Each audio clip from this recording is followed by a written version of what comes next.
PlayStation is now 30 years old, so I celebrated that by fixing some labeled as junk. I bought 3 in total from a store here in Japan, and was very satisfied with the results. For starters, you can see the problem on this sticker. This one specifically mentions that the disk drive is no good. This is a common problem with the original PlayStations, and it's usually easily fixable. I went ahead and took apart the PlayStation, and accidentally dropped the disk drive off of the tray.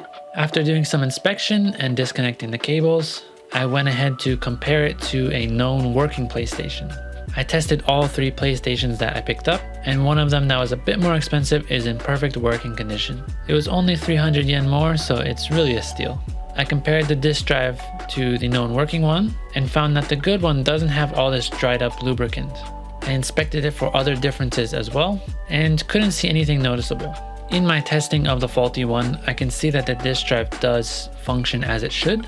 Basically, it will try to spin the disk twice and also raise the laser up and down twice. Also, in the initial testing with the game inside, it did manage to load the game for about 20 seconds and then just froze. In this case, I kind of guessed that the disk drive was okay, the laser was okay, but something else was a problem.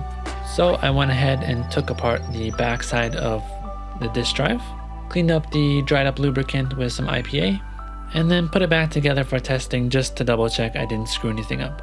Overall, it seemed to be working fine, so I decided to pop the game in and see if it would actually run.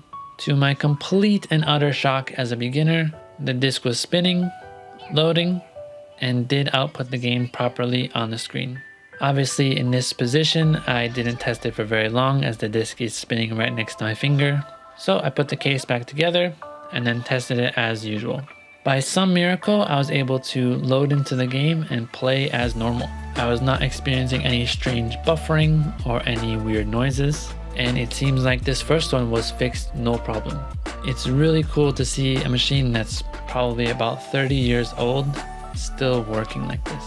If I want to use it for a longer period of time or more extended use, I will replace the lubricant inside so that the gears don't wear down. Now, I said I picked up 3 PlayStations, so I did look at the second one that was also faulty. This one didn't list a specific fault, but we can assume that it's probably similar to the other one. I won't bore you with the full process again, but basically it was the same story. The disk drive had some dried up lubricant. Nothing else seemed to be wrong with the board or with the actual console itself. So I followed the same process, cleaned it up, double checked the wires, cleaned up the dust a little bit inside, and tested it. This one also, after cleaning it up and performing the troubleshooting, worked perfectly. So for just around 2,000 yen for the 3 consoles, it's quite the experience. Now, I do have a 4th PlayStation that I've had for quite some time, and it actually has the most faults out of all of these. This one, the disk drive does spin twice and raise the laser up and down twice. However, the game never actually begins to load. This one also had an audio problem, which actually I found a bug on the board near the audio chip, or what I found on the internet to be one of the audio chips. And I cleaned that bug off and the audio problem went away, so that's kind of surprising. But I was unable to fix the actual PlayStation problem of not actually loading the game. The disk drive itself seems okay, but I'm not sure if the laser is broken as it doesn't load up at all. I didn't have all the tools I wanted when I was trying to fix these, but I ordered some more things. So hopefully I can take a deep dive into the one that has the most faults and fix it for good.